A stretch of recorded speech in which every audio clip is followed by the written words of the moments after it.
ഇന്ന് ഞാനിവിടെ നിങ്ങൾക്കായിട്ട് തയ്യാറാക്കി കാണിക്കുന്നത് നമുക്ക് എപ്പോഴും ഒരു ഡിഷ് തയ്യാറാക്കുമ്പോൾ അത് എല്ലാ സമയത്തും തയ്യാറാക്കാൻ, അതായത് വിളമ്പാൻ കഴിയുന്നതാകണേ എന്നുള്ളതാണ്. നമ്മളെല്ലാവരും അങ്ങനെയുള്ളതാണ് നമ്മൾ തയ്യാറാക്കാൻ നോക്കുന്നത്. അപ്പോൾ ഇന്ന് തയ്യാറാക്കുന്നത് നമ്മൾ നല്ലൊരു എഗ്ഗ് വെച്ച് തയ്യാറാക്കുന്ന പ്രിപ്പറേഷനാണ്.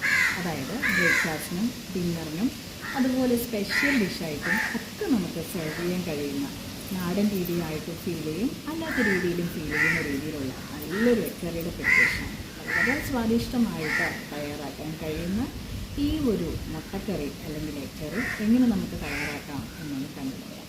പ്രിപ്പറേഷനിലോട്ട് പോകാം, വീഡിയോ കാണാം. അപ്പോൾ ആദ്യം തന്നെ നമ്മുടെ ഈ ഒരു മുട്ടക്കറി തയ്യാറാക്കുന്നതിന് നമുക്ക് ഒരു പാൻ അടുപ്പിൽ വെച്ച് കൊടുക്കാം.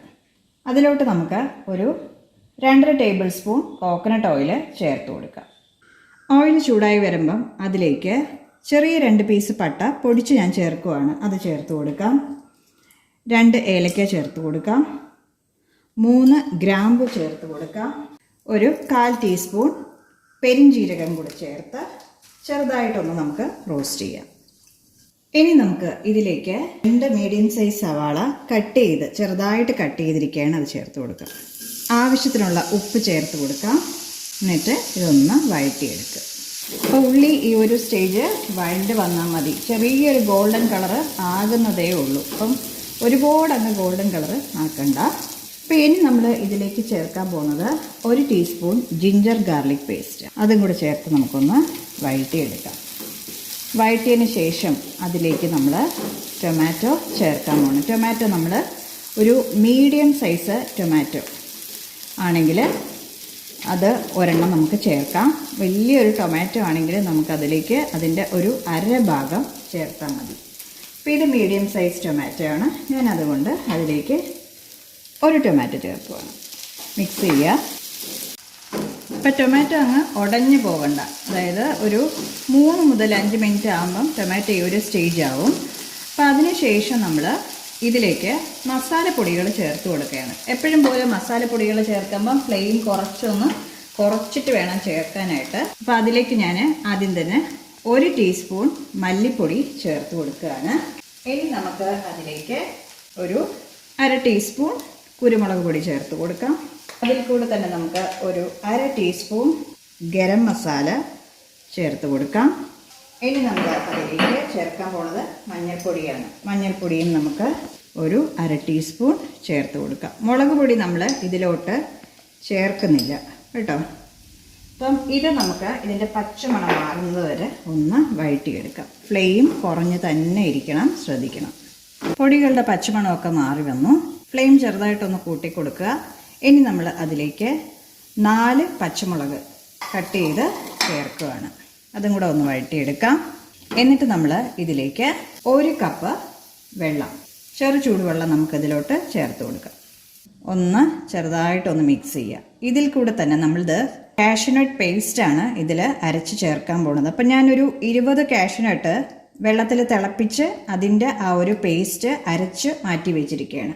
അപ്പോൾ അതിൻ്റെ ആ ഒരു ഫസ്റ്റ് നല്ല തിക്കായിട്ടുള്ള കാഷ്യൂനട്ട് പേസ്റ്റ് നമ്മൾ അത് മാറ്റി.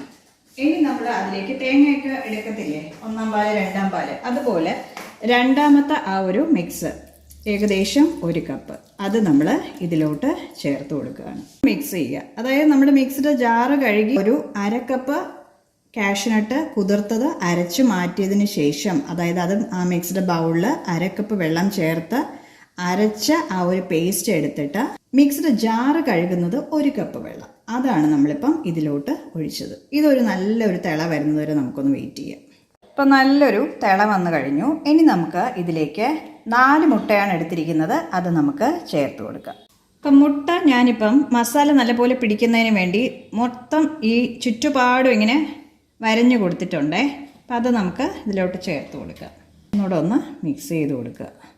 ഇനിയും ഒരു തിള വന്നതിന് ശേഷം ഇതിലേക്ക് നമ്മൾ കാഷ്യൂനട്ട് പേസ്റ്റ് അരച്ചു വെച്ചിരിക്കുന്നത് ചേർത്ത് കൊടുക്കേണ്ടതാണ്. അപ്പം നമ്മൾ മുട്ട നല്ലപോലെ തന്നെ തിളച്ച് കഴിഞ്ഞു. ഇനി നമ്മൾ കാഷ്യൂനട്ട് അതിൻ്റെ ആ ഒരു പേസ്റ്റ് 1/2 കപ്പ് ചേർക്കുകയാണ്. നല്ല തിക്കായിട്ടുള്ള പേസ്റ്റാണ്.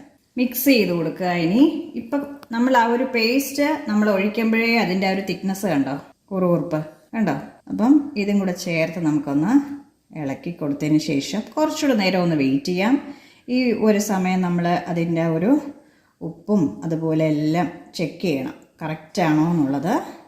കണ്ടോ, നല്ലപോലെ തന്നെ ഓയിൽ തെളിഞ്ഞ് വന്നിട്ടുണ്ട്. അപ്പം ഇനി ഒരുപാടിട്ട് നമ്മളിട്ട് അങ്ങോട്ട് കുറുക്കിയെടുക്കണ്ട. അപ്പോൾ ഈ ഒരു സമയം നമ്മളിതിലേക്ക് ലാസ്റ്റ് ഫ്ലെയിം ഓഫ് ചെയ്യുന്നതിന് മുമ്പ് മല്ലിയില കൂടെ ചേർത്ത് കൊടുക്കേണ്ടതാണ്. അത് നമുക്ക് ചേർത്ത് കൊടുക്കാം. മല്ലിയില ഇട്ടതിന് ശേഷം ഒന്നുകൂടെ ഒന്ന് മിക്സ് ചെയ്ത് കൊടുക്കുക. അപ്പം നമ്മുടെ അപ്പത്തിനും ഇടിയപ്പത്തിനും അതുപോലെ ബ്രേക്ക്ഫാസ്റ്റ് ഐറ്റത്തിനെല്ലാം പിന്നെ ഫ്രൈഡ് റൈസ് അതുപോലുള്ള ഐറ്റത്തിനും ഒക്കെ പറ്റിയ നല്ലൊരു മുട്ടയുടെ ഒരു എഗ്ഗിൻ്റെ ഒരു പ്രിപ്പറേഷനാണ്. അപ്പോൾ എല്ലാവരും സമയം കിട്ടുമ്പോഴൊക്കെ ഇതുപോലെ തയ്യാറാക്കി നോക്കുക.